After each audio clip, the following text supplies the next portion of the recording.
Hello friends, welcome to my channel. Let's have a look at problem 2519 again. Count the number of K-big indices. In this video, we're going to explain a solution based on binary search. First, I'll read through the problem statement, and then we do the analysis and explain the code. First, let's look at the problem statement. We are given a zero-indexed integer array called nums at a positive integer k.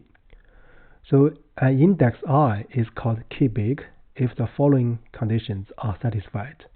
First, there exists at least k different indices such that the corresponding numbers are strictly less than the current number at index I. So similarly, there exist at least k different indices such that the corresponding numbers are strictly less than the current number, nums I. So the problem requires to return the number of K-big indices. So here are two examples. So as we mentioned, for example 2, as the numbers in this list are all the same, so the return is 0, right? So in the first example, so the output is 2. So the corresponding K-big indices are 2 and 3. In other words, corresponding to the number 6 and 5, right? So if you examine 6, so 2 and 3 to the left is smaller, and also 2 and 3 also are in the right? So similarly for 5. So with that said, let's also look at the constraints for this problem. First, the list nums is not empty, and its length is bounded above by 10 to the power 5. And the elements in the list nums and the number k is bounded below by 1 and bounded above by the length of the list. So with that said, we are ready to do the analysis and the coding. So here in this video, we try to explain how to use binary search to design a solution. This video is a follow-up video for previous one to explain a heap solution for this same problem. So essentially, in the very high level, they are the same solution. So here we are going to design the coding format with the bisect module. So we are going to maintain a sorted partial list and dynamically use bisect and bisect left method. So the index returned is the number of elements that are strictly less than the element we are looking at during the linear scan of this the nums. So this is to the left, right? So here just use one example to show the index.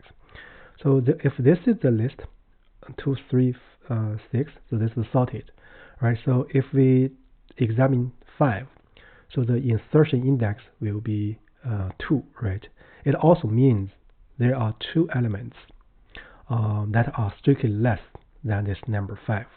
So this is the overall thought. So in between, so in the process, we can dynamically maintain a sorted list. So for this video here, first let me track the length of this nums list, and then actually there are different ways to do the treatment or do the design for the coding. So here let me make it parallel. So I'm going to write a hyperfunction to do the insertion, right? Insertion. So let's use a verb insert, right? So that's the nums. And then what we're going to do is let's first initialize this one. So 0 will correspond to false, and 1 will correspond to true. So we're going to compute for each index how many elements are in the left, or put it another way.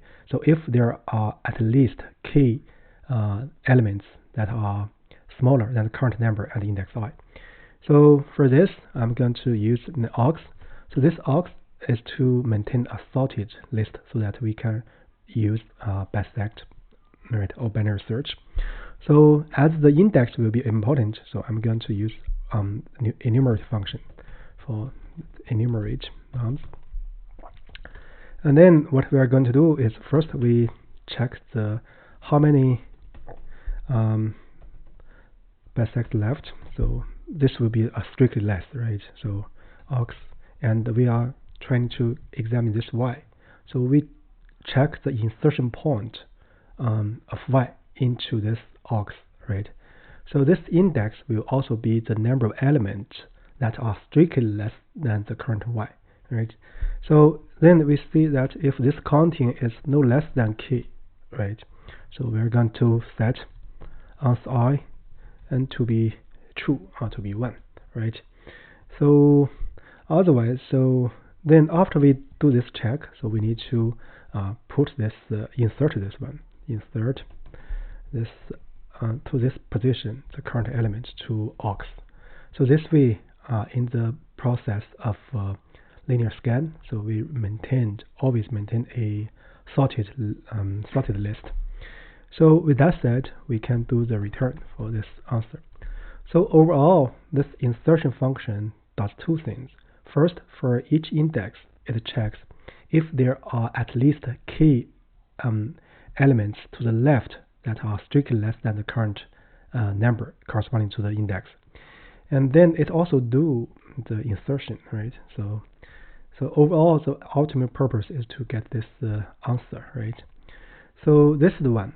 So actually, we also need to check so if there are at least k elements to the right, which are strictly smaller than the number.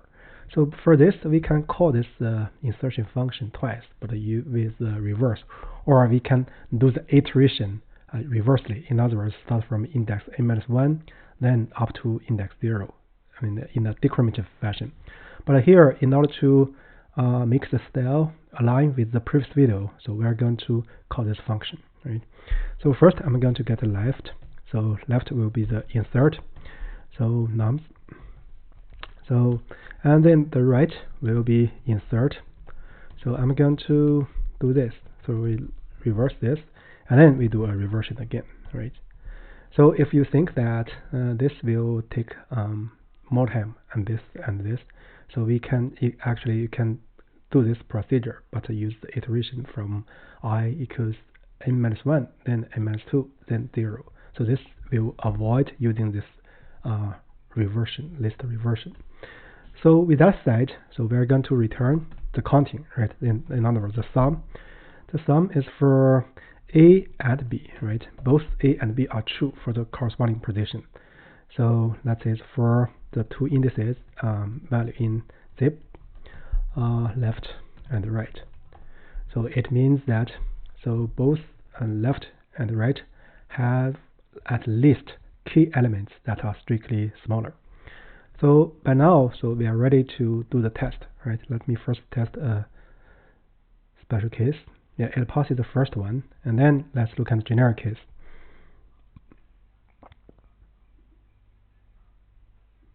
Yeah, it passes all the cases. So that's about it for this specific problem. So here, before we end this video, let me do some comment.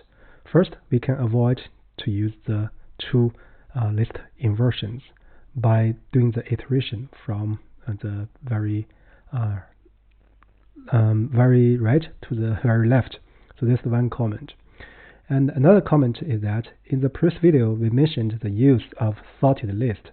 So actually, it's similar here, right? So in the sorted list, so each time you do the insertion, so it will do the sorting, right? The similar here.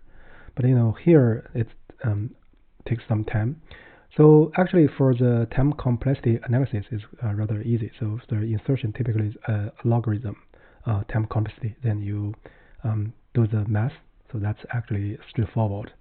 So with that said, I guess that's about it for this second video for problem 2519. So that's it. Thank you.